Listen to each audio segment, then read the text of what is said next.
যখন কোনো বান্দা সূরা ফাতিহার একটা করে আয়াত বলে আলহামদুলিল্লাহি রাব্বিল আলামিন, সঙ্গে সঙ্গে আল্লাহ জবাব দিয়ে বলেন হামিদানি আবদি, বান্দা তুই আমার প্রশংসা করলি।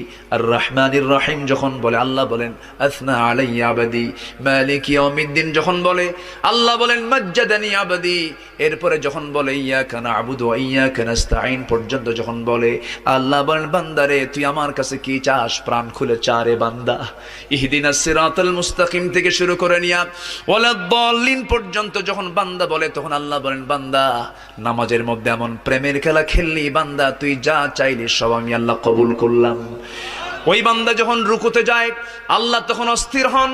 ওই বান্দা যখন সিজদায় যাওয়ার জন্য প্রস্তুতি নাই, সমস্ত ফেরেশতাকে ডাক দিয়ে বলেন ও ফেরেশতারা, এই বান্দাগুলো আমাকে দেখলো না, রাসূলকে দেখলো না, কোরআনকে দেখে হাদিসকে বিশ্বাস করে আমাকে খুশি করার জন্য তার সবচেয়ে সম্মানজনক